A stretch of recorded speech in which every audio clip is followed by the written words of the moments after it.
Well, oh, he gave it to you? Yes. Okay, I was going to tell you Andrew took it. No, he gave it back to me. So Okay. he was looking for me. He found me. Okay. I'll be back. Yes.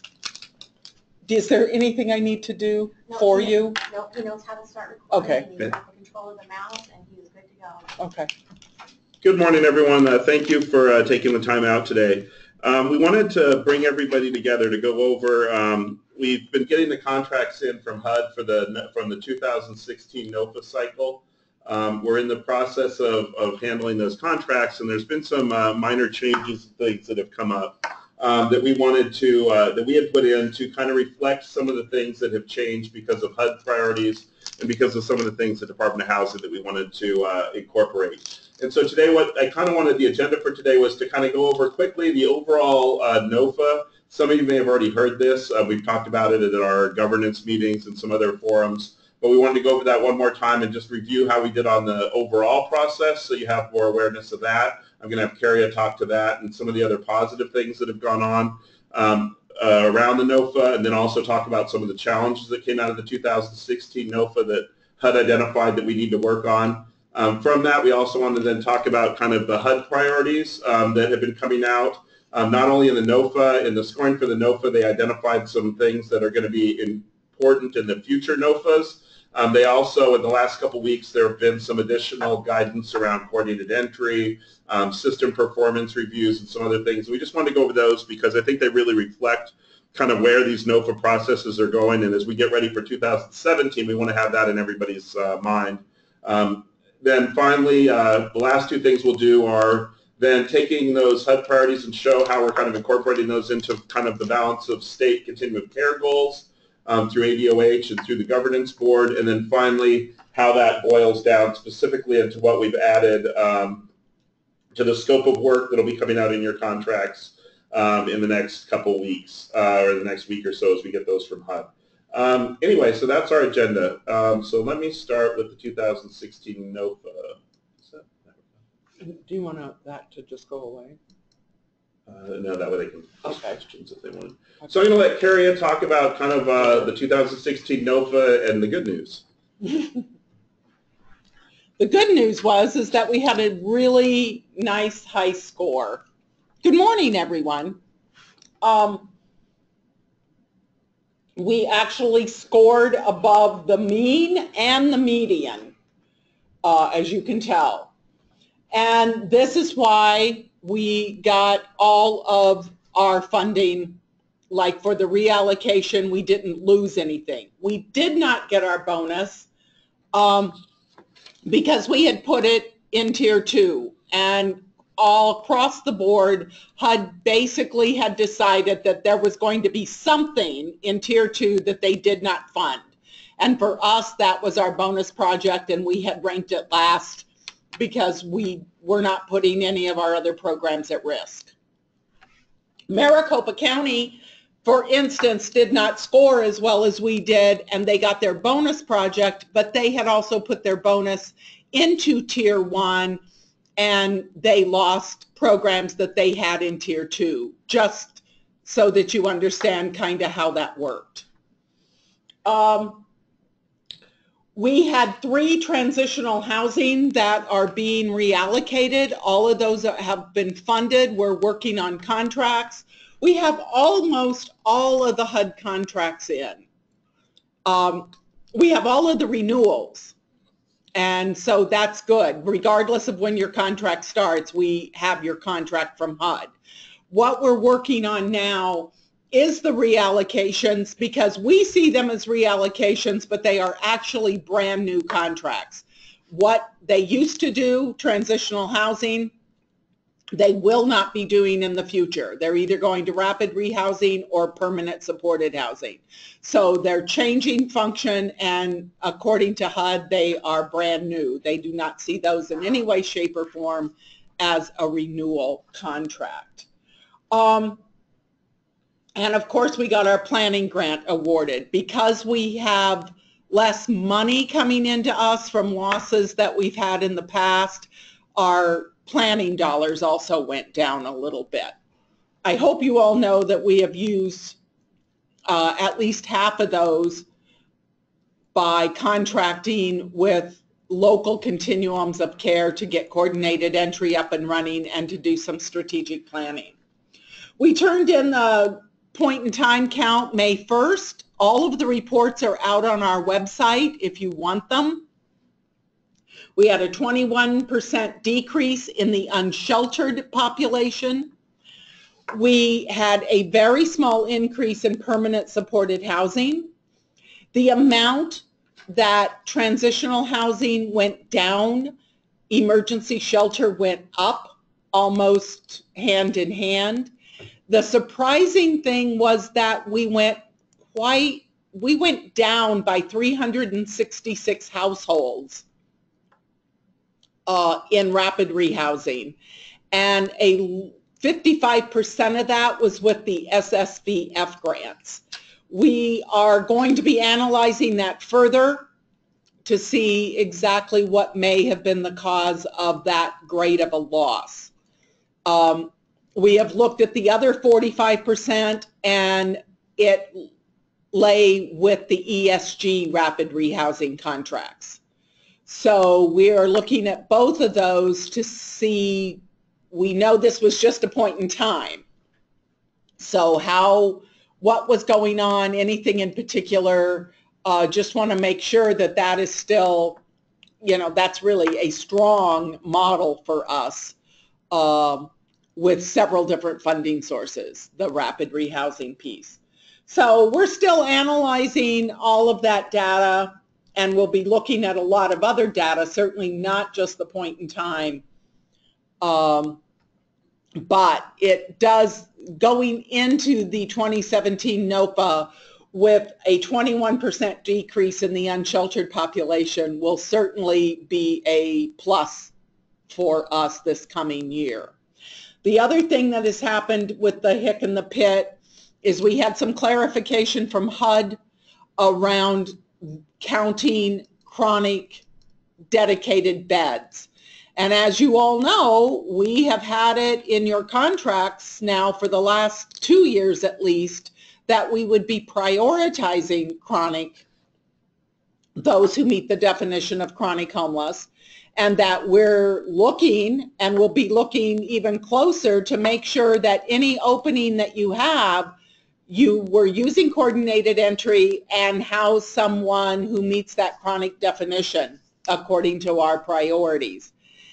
If that is the case, and we said that it was to HUD because it's in contract, we get to now count those as dedicated beds. So because upon turnover, until we have solved our chronic problem, you will continue to prioritize those who are chronic and most in need.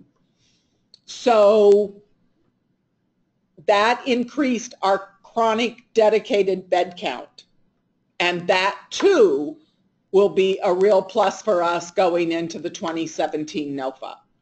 So we have 2 pluses, but it's important that you know that those are dedicated. So it doesn't really change anything for you other than to know that we're really looking at that and want you to be looking at it in your local planning and your local continuums. And what does that mean? What is the number of people you need to be outreaching to? And it's all about due diligence and documenting your due diligence in outreaching to those who meet those priority populations before anyone else gets housed further down the list.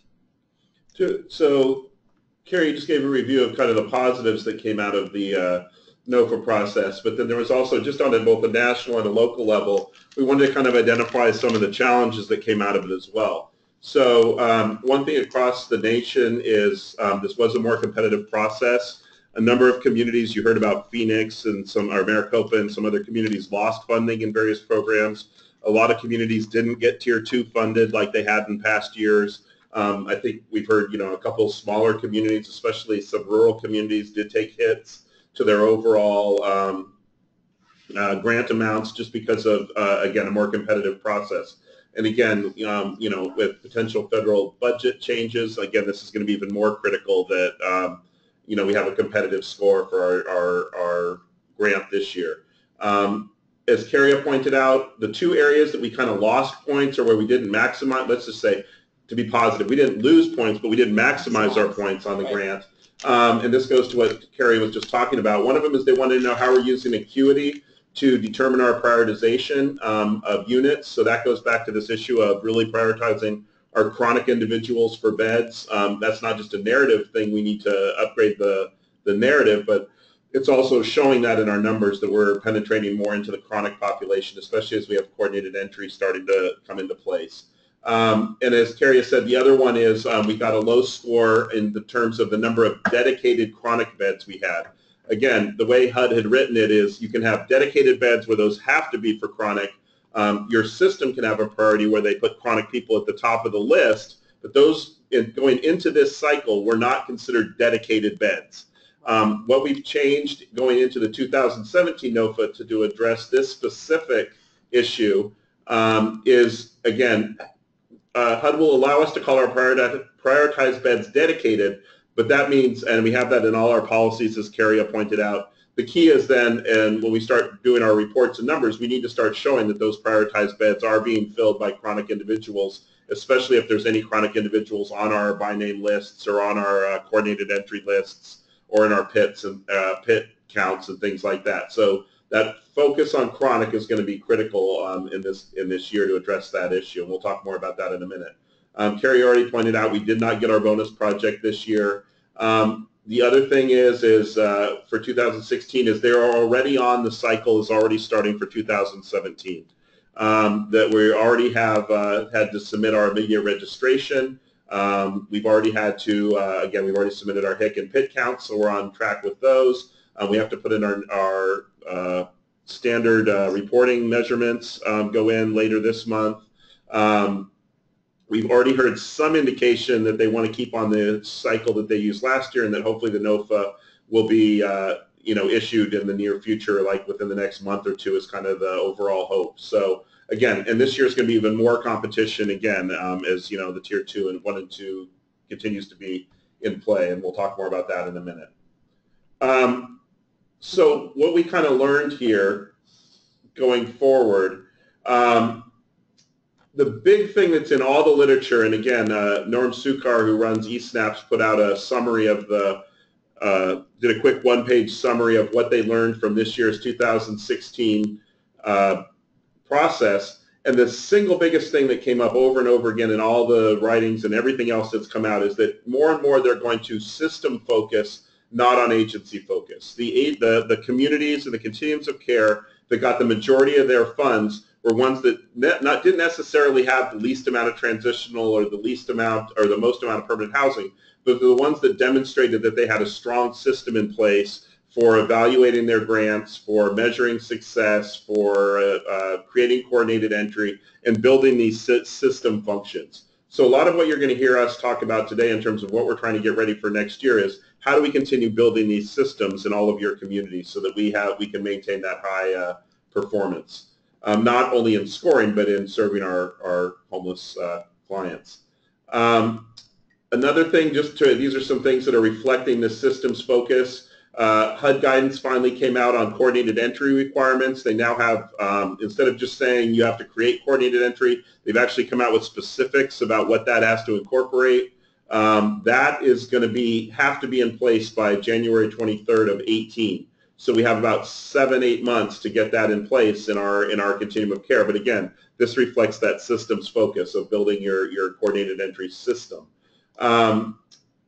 There's more language that your continuum of care has to continue to include non-COC funded entities. So we can't just focus just on our providers that have contracts, but they've made it very clear we have to reach out to other programs. Again, the DB community, shelters, ESG funding has to be coordinated with this. We have to work with our outreach teams from PATH and other sources. There's a lot of pressure on us to work with the VA more closely, work with our REBAs and our behavioral health partners. Just to speak to this real quickly, this is something that I'm working on and Carrie is working on, working with DES, working with the REBAs to try to, we just had a bunch of meetings with the veterans over the last 2 days. So that we can continue to get them to come to our continuum of care meetings and have these discussions and work them into our system of care. And then the other big one that's a real red flag that we all need to be aware of is that I think it's about a year ago, Glennifer will come in and maybe can give some more details, but HUD came out with system performance measures, and I think there's 7 system performance measures. These are going to come straight out of our HMIS system or from our PIT, and they're going to be system measures of how the system is doing. Again, some of these reflect on agencies like positive exits and things you've heard Carrie talk about, but most of it's going to be critical that these things are going to be measuring how the overall system is doing as the entire balance of state. They're not going to look at individual agency performance. They're going to look at all these numbers and how they reflect on our overall system. Again, some of the key ones that we need to look at is reducing our total numbers of homeless individuals as well as subpopulations like chronic. Reducing the time homeless. Again, an agency can maybe speed that process up, but they're going to look at the average of how people are moving through our entire system. And again, this will all be in HMIS. HMIS is going to be a major theme here. And then again, reducing recidivism is going to be critical. And again, one agency can't do that alone, so it really is how our system works together. You see flashing at the bottom. The thing we kind of want to reinforce for everybody is that a system is only as strong as our weakest link. So, you know, if we have half of our agencies with 100% data accuracy, but we have a couple performers who are not putting data in or not keeping their records up, that's going to affect our overall scoring. So it's really, really critical, and why we wanted to, one of the reasons we're going to have this webinar is to really emphasize how important it is that everybody you know, works on these goals that we're about to talk about in a few minutes. And again, a lot of what we're trying to do with this new reporting tool that we're going to be using as part of our contracts is to make sure that, you know, even our weakest, or not weakest, but our agencies that have even the least amount of admin capacity will still be staying on top of their reporting and things like that, so we don't have crises at the end of the year. Anything you want to add, Carrie? Nope. Again, some of the other, just to reiterate again, some of the things about going forward. Again, HUD is evaluating our systems function. You saw those things like recidivism, length of stay. No one agency is going to be affected. It's really going to be how all the agencies and partners work together, the service providers, the shelters, the housing providers. Performance is going to be absolutely critical. As far as we know, the system performance measures aren't going to be used for system evaluation in the 2017 cycle. But we had our TA person out here yesterday for balance of state. He made it pretty clear that the indication is that within at least a cycle, those performance measures are going to be part of your overall balance of state scoring or your continuum scoring. So again, this is kind of our year to demonstrate that we're putting these things in place, and this is kind of our, not free pass year, but this is kind of our baseline year to kind of establish these things. Going forward, they're going to be actually evaluated, and it's going to be critical that we're performing, again, especially because we're going to be being compared to other continuums. If you get HUD notices, you'll notice over the last 2 or 3 weeks, HUD has been putting out numbers, and the thing that's interesting is they don't just give you your number for like the balance of state, they're allowing you to compare your numbers to every other continuum in the country. So a week ago they showed how every community was spending their money, so that, you know, it wasn't just a personal conversation with balance of state to say you need to spend your money faster or not spend it or you're all committed, but you could literally see where Maricopa was, you could see where Pima was, you could see where Minnesota was, you could see where the rest of the country is. They're making it very clear that this is an overall competitive system and that you're competing against all these other continuums. They did the same thing with point-in-time numbers, where they released everybody's point-in-time numbers for the last, I think 7 years, so you can look at everybody's history. So again, they're really looking at these things across the board and not just in your individual silo. Again, the other thing that was in Norm Sukar's letter from eSnaps, just like we've known and we've seen in the application for the last, you know, couple years, more and more focus on housing first. Again, more and more we have to demonstrate that our programs are following housing first models, lowering barriers, targeting hardest to serve, highest acuity individuals. More and more focus on evidence-based practices like SOAR, permanent supportive housing, those types of things. Again, they did emphasize that there is a continued move away from transitional projects and towards permanent housing and permanent and rapid rehousing. I think in our continuum after this year, we'll only have one transitional program still remaining. There may be some options for that program this year in terms of maybe moving that one as well. But we're doing good at moving our system toward that rapid rehousing, permanent housing focus, but it's still something we need to keep working on. Again, coordinated entry and your progress toward getting your coordinated entry systems is going to be critical. And then again, they continue to emphasize that you need to be prioritizing by acuity. Some of you may have seen there was a notice, I think it's number 1611 from HUD in 2006, November of 16, where they literally laid out kind of their recommended priority strategy. And that's something that's already been kind of incorporated into our policies. So again, these are all the things that HUD has kind of laid out to make it very clear where this is going. And if you have to take, what I would hope everybody takes away is, again, systems focus, performance is critical, and again, the competitiveness of this process going forward. And why that's all critical, the other thing that's going to come out of that performance piece is how important data is to all of these pieces. And then there's going to just be more accountability. Again, HUD is looking at these reports on a regular basis. It's very clear they've been using them to evaluate us. So again, there's just going to be more accountability for every dollar that we get, and data will be critical. Oops. Same soapboxes. Yeah, and so going over to how kind of Balanced Estate Continuum of Care and Department of Housing has kind of taken these HUD directives and kind of our three kind of focuses going into 17 and the process for 17. Again, we need to reduce homelessness in the balance of the state communities. I mean, that's always our goal. Again, that's the HUD goal. We want to continue to increase resources for the Balanced Estate, not just through the HUD process, but through others, and we'll talk about some of the things that have been done through that. Again, a big part of that, though, is to improve our HUD scoring so that we're always, so we lower the risk that we'll lose funding and increase the likelihood that we'll get additional funding. So again, that's why the scoring is so important.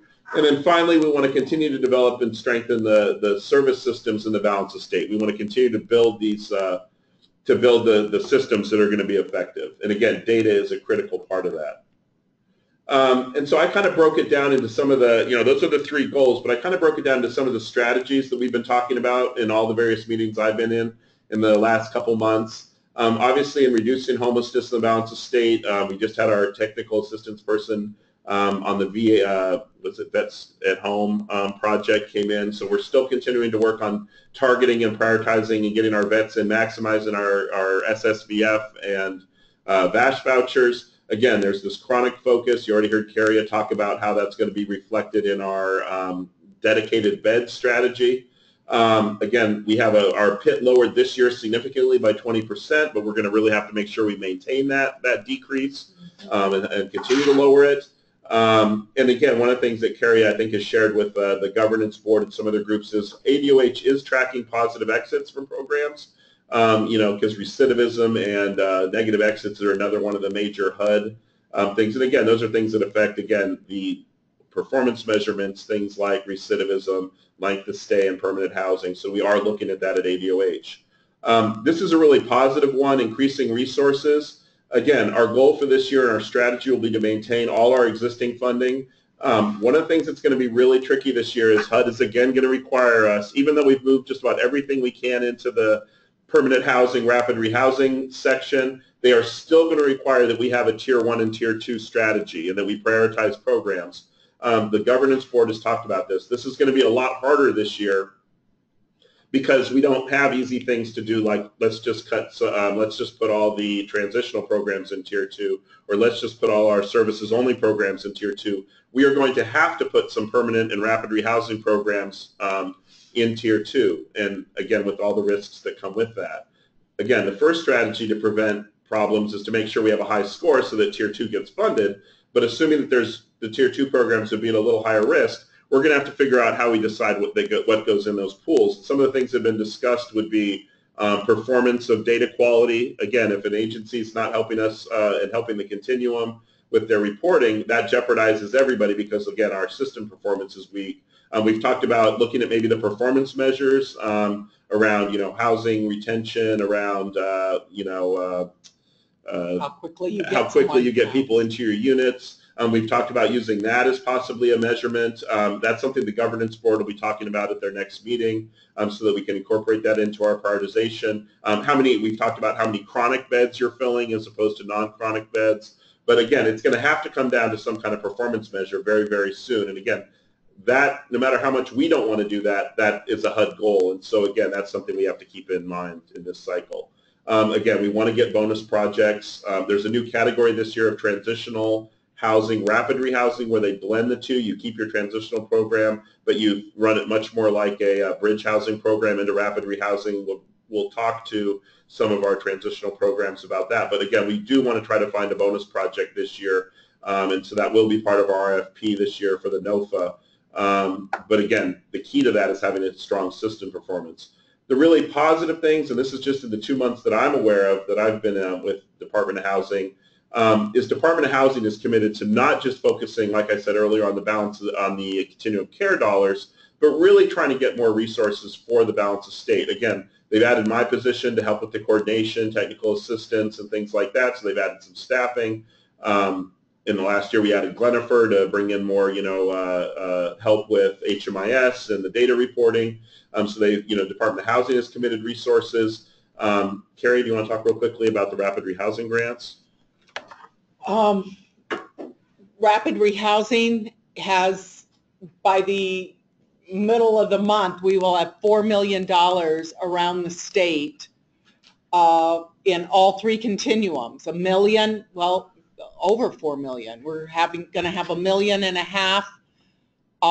in Maricopa County. We're going to continue the $1 million in balance of state for rapid rehousing, and we have $2 million in contracts that we're working to get out yet today and tomorrow for Pima County. Pima County's IDA also has a chunk of change in what's going into Pima County, which is why they got $2 million, just in case anybody's wondering. So $1 million in balance of state, at first that seems like a lot of money, but we have 5 contracts right now, and we probably will continue those.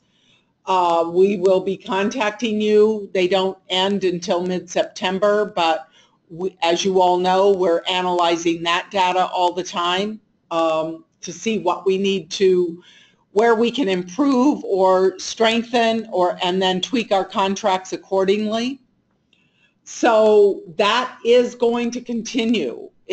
As you have heard and know yourselves, a lot of the people who experience homelessness fall into that mid-category range, that not needing permanent supported housing, but needing some kind of support to get themselves back on their feet and be able to sustain themselves. I remind people all the time that we're not looking, we don't end poverty. And sometimes that, I know that we wish that we could do that as social workers. But rapid rehousing is to get people out of their homelessness and get them housed in a home, even though the rest of the things in their life they may continue to struggle with, such as having enough money. So that's, that's just really $4 million that we didn't have on the streets 2 years ago. And that's a direct relationship. I know Director Traylor, one of his focuses is he has been looking at the VI SPDAT data from around the state and seeing that gap, as Carrie explained, that rapid rehousing seems to be our single largest gap in terms of resources and matching resources to population. But again, that's new money that's been found in the last year to do in reaction to what we've learned in the last year. Another big thing that'll be rolled out probably in the next 2 weeks in partnership between Department of Housing through Catholic Charities is a landlord mitigation project where funds will be made available for permanent supportive housing subsidy providers to give to landlords to offset damages or vacancy losses to landlords, to help them, to incentivize them to continue to rent to homeless individuals in permanent supportive housing voucher programs and things, scattered site programs. I'm not going to go too much in detail to that, but I pointed out as another place where, again, the Department of Housing is looking to find additional dollars and try to address some of the things that we've heard from the community as to why, it's a challenge to put people in permanent housing or how we can better serve our community. And it will be a tool for you to use to hopefully sign up landlords. And just look for another announcement because we will be doing a training webinar on it and be able to answer all of your questions before you get the printed documents or get them at around the same time, because the landlord mitigation is designed for your use, and you will have for you to be able to use it as a marketing tool, if you will, to get landlords to rent to our clients. We know one of the issues, we're doing everything, and a lot of times it comes down to bricks and mortar.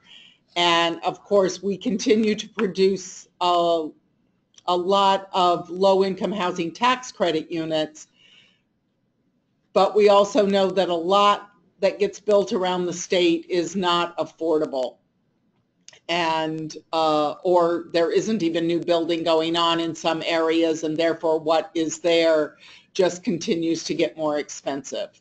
But all of the tools that we can possibly give you, we are working to do so to help alleviate that stress. The other program, again, that we're working on right now is getting additional stakeholders to support the balance of state.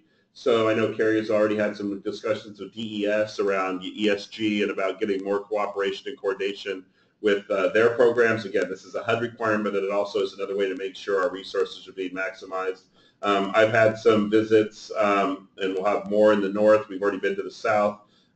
With Access is going with us to, their housing director is going with us to meet the REBA providers to make sure that their services are being integrated. As a lot of you are probably aware, the South, so Potico has already added, the VI's been added to their processes.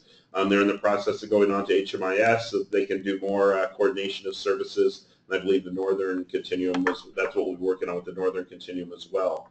In terms of just systems improvements, again, not to beat a dead horse, but again, the same things we've been talking about. We want to continue to improve our data quality and reporting because that's where these measurements are going to come from.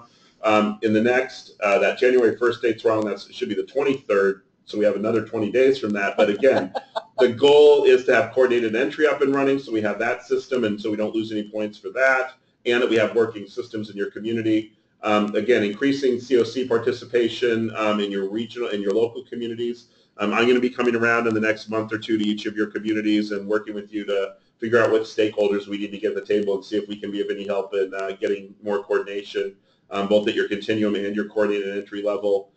We want to continue to increase the mainstream partner support, so the REBAs, the jails, the DES, make sure that they're participating not just at a state level but at a local level as well. And a big goal that the governance board approved is in this next year we want to set ourselves up to be a unified funding authority. That opens us up to the potential of additional administrative funds, so for better HMIS and things like that. But it does entail that, again, that we meet some of these systems benchmarks and we show that we have strong systems and controls in place. But the board has said, the Balance of State Governance Board has said that they want us to make that a goal the next year. And again, that's in line with where HUD would like our continuums to start going, as to be these unified funding authorities. So how does that then equate to what you're going to see in your scopes of work when you get your contracts? The first one that Carrie already talked about, and we'll put these out as attachments with this PowerPoint, but in our operating procedures, which are referred to in your contracts, we do have a prioritization for chronic units, that any unit, any permanent supportive housing unit should be prioritized for chronic homeless individuals. Again, some agencies had specifically put those as dedicated units, but we're saying that even the prioritized, that all units should be prioritized for chronic. We'll be sending out a presentation. Oh. That's okay. I was just going to look at it. It looks like there were more. We're trying to see your questions. Okay. Somebody asked, is there any focus on requiring LIHTC developers through the QAP to require that they prioritize some of their units for homeless or work with local COCs? I have posted that question, and we talked about it just recently, and it's just I don't quite understand all of the process. The short answer is no, but has it been looked at? Yes.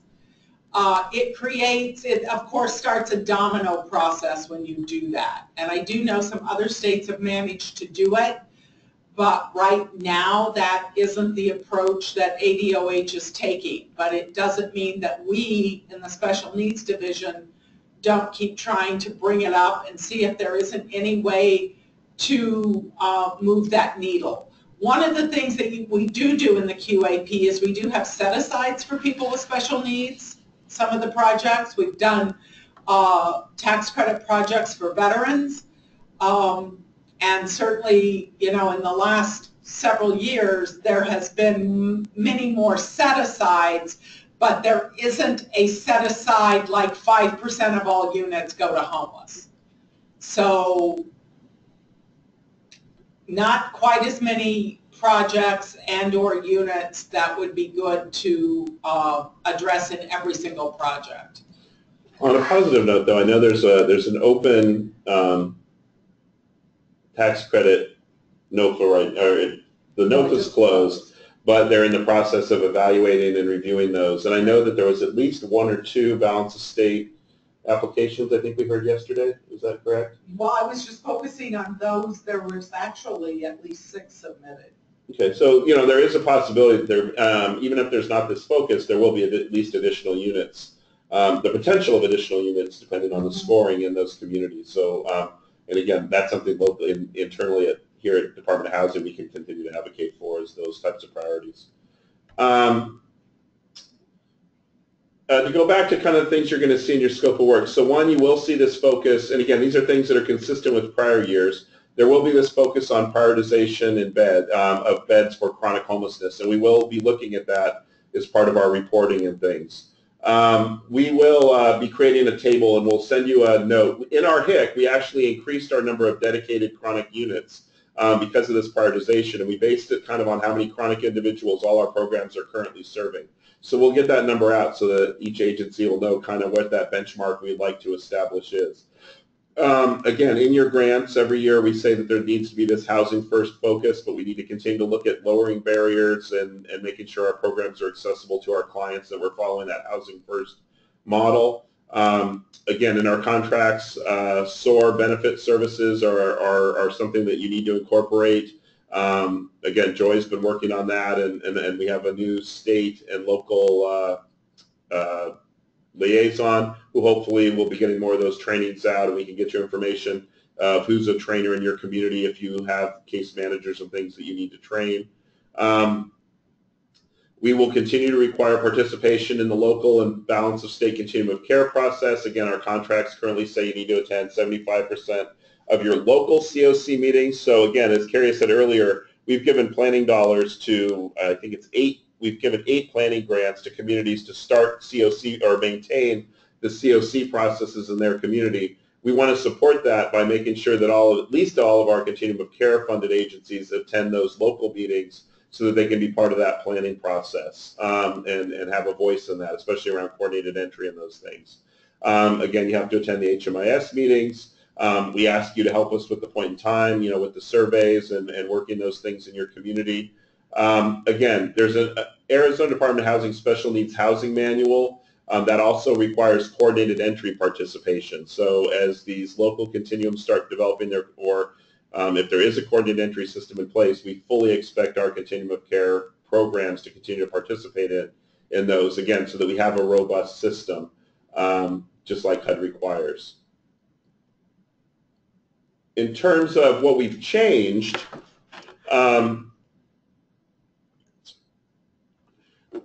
we've added some, in the language around reporting, we've added some so there are some of these HUD system performance measures that an agency can have a direct impact on. And so we've put those in the contract so that at least as providers you're aware of those and can be thinking about how to improve those in your program or your project. The first one is reducing the length of time homeless. So if there's ways that, you know, again, taking referrals from the coordinated entry system, helping with some of the coordination of documentation, reporting your vacancies as quick as possible into the coordinated entry system so that they can be filled more efficiently. Those are all things that an agency can do to reduce that length of time that people experience homelessness. We want to reduce negative exits. I mean, again, that's something Carrie has started to look at on a monthly basis. Negative exits being returns to outreach, emergency shelter, or back to transitional after being in permanent housing.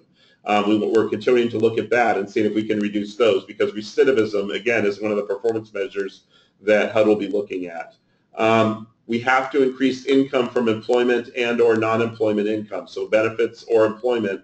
We need to show that we're increasing, not just maintaining, but increasing the income from those sources. And so again, we put that in. And again, these are all things that have always been part of your COC requirements. But we've put them into the contract so that there's a focus on them. And then again, your retention and permanent supportive housing, or in permanent housing. We want to make sure that individuals going into vouchers or into permanent housing are staying in them, and rapid rehousing as well. The other one that we've, because data is so critical to us, we have increased the data quality requirements. And that's what I'm going to share with you. We used to have an attachment B that was just kind of the contract dates of the contract. We've actually changed that attachment B to be a reporting document. One of the things that we learned from, again, back to this accountability, we saw a training about 2 weeks ago. What HUD is going to start doing for your APR reports is basically take them as a file straight from HMIS. With them, they're going to come straight kind of from the agency into HMIS. They come from us. Well, they'll come from us, but they're going to be drawing it straight from the data that you put into the system. We're not going to have as much control over our, at least as far as we can tell, we're not going to have as much control over, going back and forth with you a number of times to clean up data quality errors, to, it'll basically give an error report and it won't let you submit them. And we're not going to have a whole lot of flexibility in that. And so in order to prevent that from happening, going 12 months and at the end of the year having a big crisis trying to get all these data reports cleaned up, what we've decided to do in our attachment B is require kind of a bi-monthly APR run for 2 reasons. One, those are going to be a lot of those data points that we're going to need for our overall system measurements. We can see, we can kind of see our progress. More importantly, it will make sure, hopefully, that no agency will get too far behind in their reporting, so that we don't have, we'll do our data quality in every 2-month steps instead of trying to do everything at the end of the year when sometimes it's much more difficult to clean up. One other positive thing that came out of, and this is another DOH commitment, DOH did improve an increase of the administrative award to the agencies to 7%, and that's coming out of ADOH's funds. So again, it's not a ton of money, but hopefully it'll help with some of these types of administrative requirements.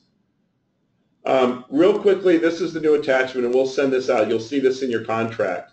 There's kind of 3 sections to this. I'll have Glennifer is here, and I'm going to have her talk specifically about the reports you need to run to do this data quality and the process that we're going to follow. But essentially, we're asking you to run your agency report card and make sure that as we've upped that standard to 98% accuracy. I think this year we're at 95. We'd like to get that up to 98.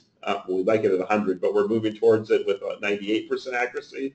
Second, we're going to ask you to run your APR report and validate a couple key fields in there to make sure that data is being entered.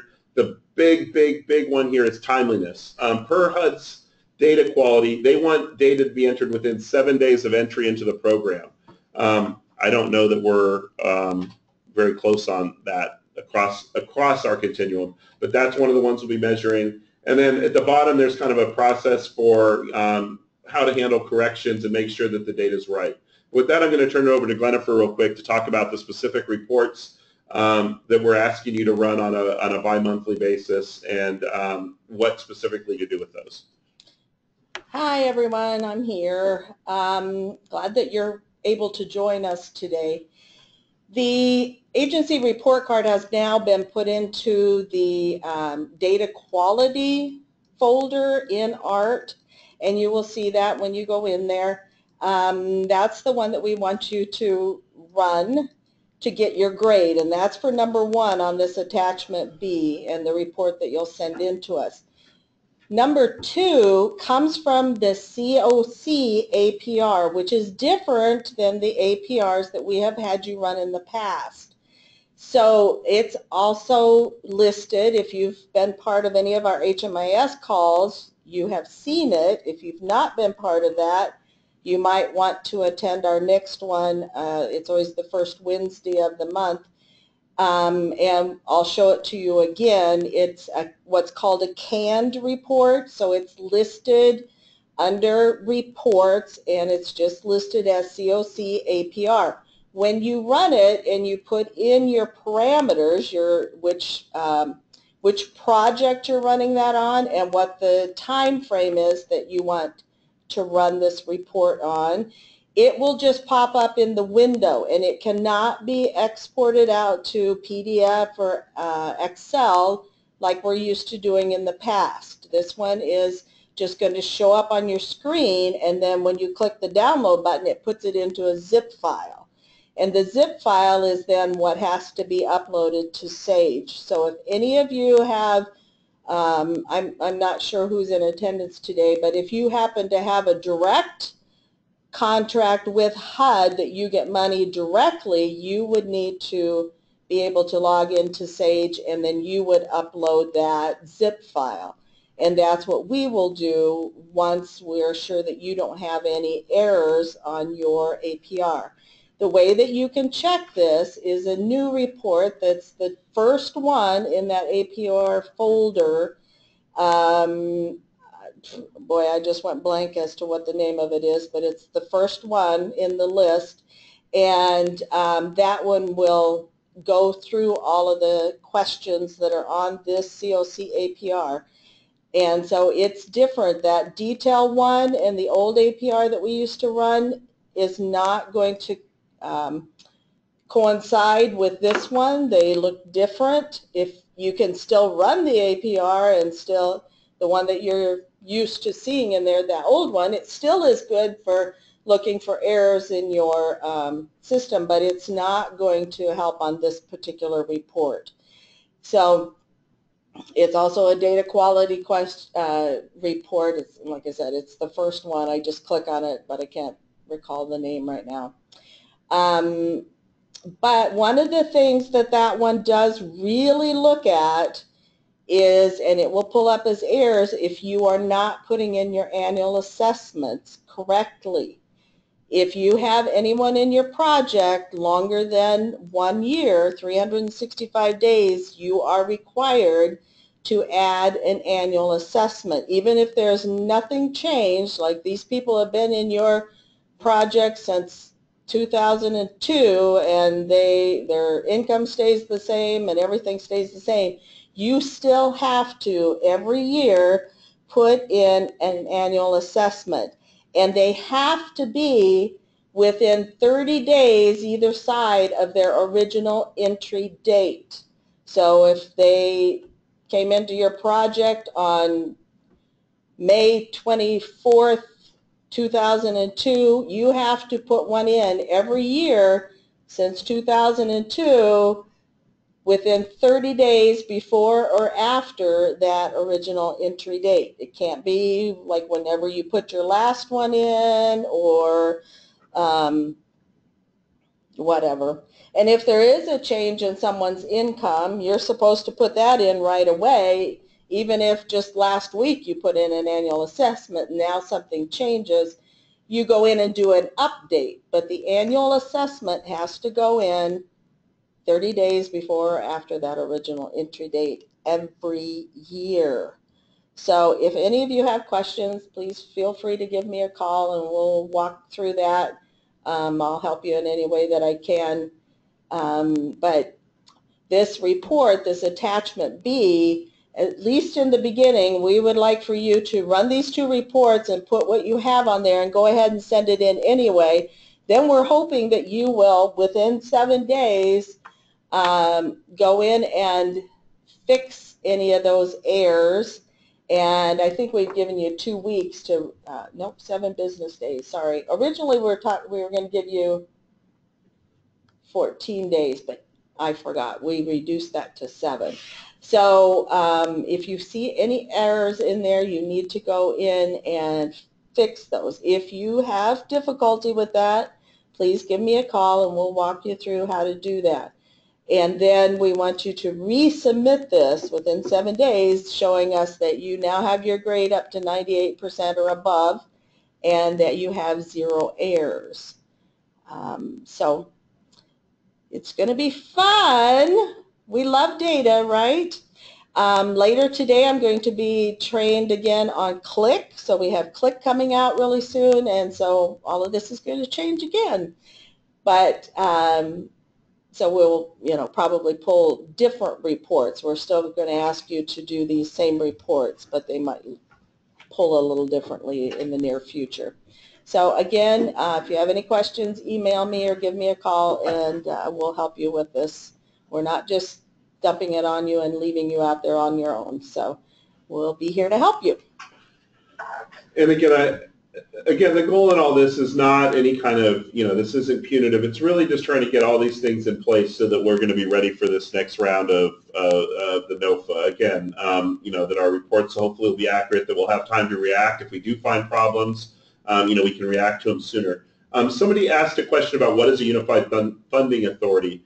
In the original HARF Act, HUD basically created 2 things. There was unified funding with communities that wanted to be unified funding authorities, and then there was also what was called high-performing communities. Unified funding authority communities, the way I understand it, are communities similar to what we're doing, where instead of having each individual agency get their contract directly from HUD, that's how I think it works in Maricopa County, I'm not sure about Pima, each individual agency has a direct contract with HUD. In a unified funding authority model, you have a centralized agency, kind of like Department of Housing for Balance of State. The contracts go through them, and they have subrecipient agreements with the individual agencies. So from a funding structure, the Unified Funding Authority is similar to what we already have in place.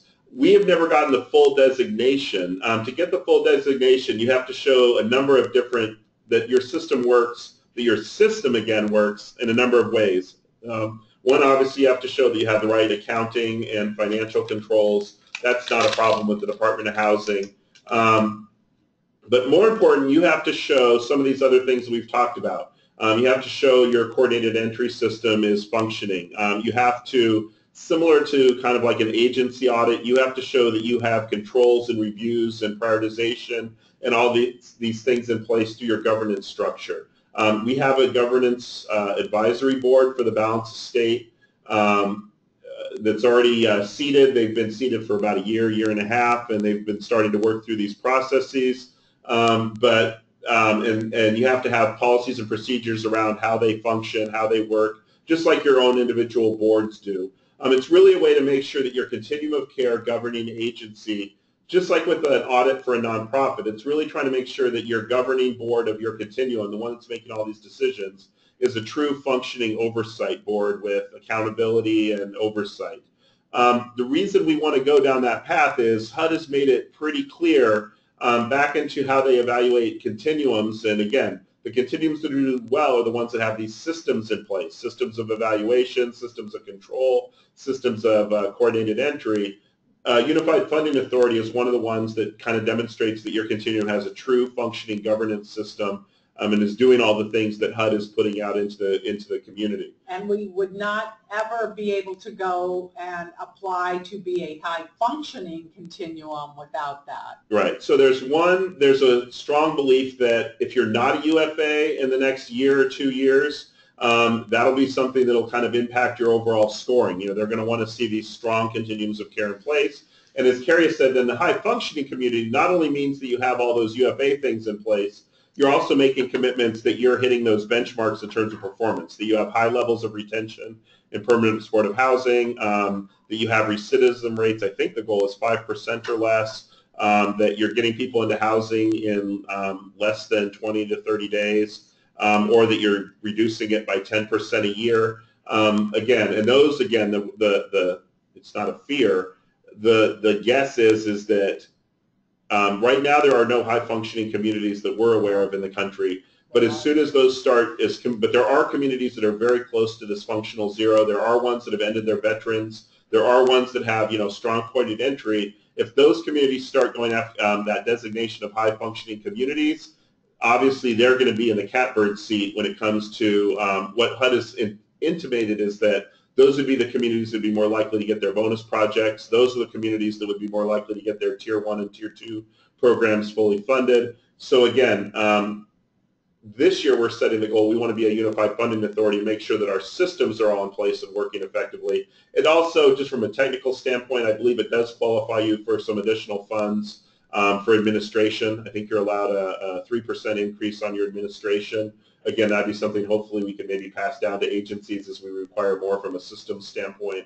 But again, this is our goal in doing this is to really not only to have a functioning community, but to start preparing us for future cycles when that could be one of the functions of scoring. And as always, balance of states are not high on HUD's radar.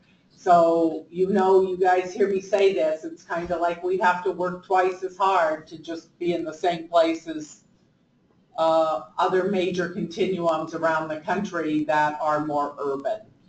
Our TA person pointed out, HUD stands for the Housing and Urban Development. And so again, a lot of their emphasis, again, is on these large urban communities. Not that they don't recognize there's issues in balance of states and smaller communities, but again, we really want to show, and again, we are the high, we scored very well this year. We want to maintain that so that we can always we don't want things like UFA or high, if those are the things that we know are going to be things that help our scoring, we want to make sure that we hit those benchmarks so that, we don't have to jeopardize or risk any of our programs. At the end, I'll just like I said, I'd like to put out if you have any other questions.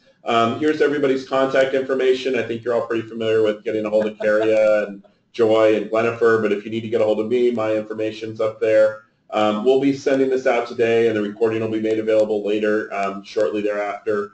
The other thing I just want to say, again, I'm pretty new to this balance of state process, but I think I can speak for Carrie and everybody, is to say thank you.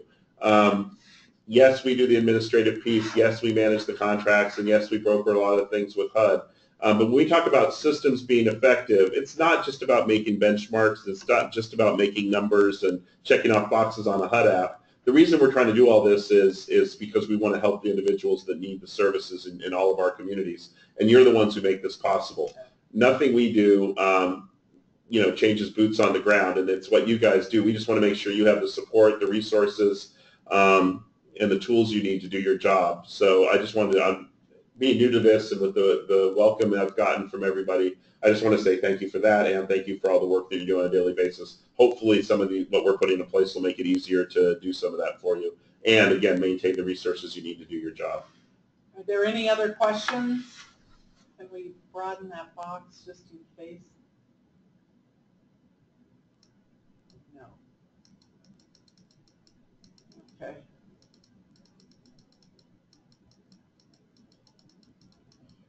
All righty. We don't see anything getting typed, so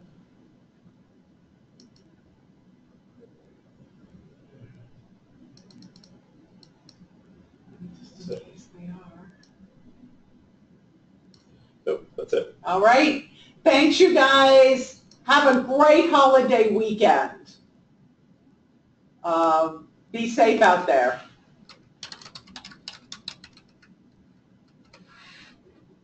Stop recording.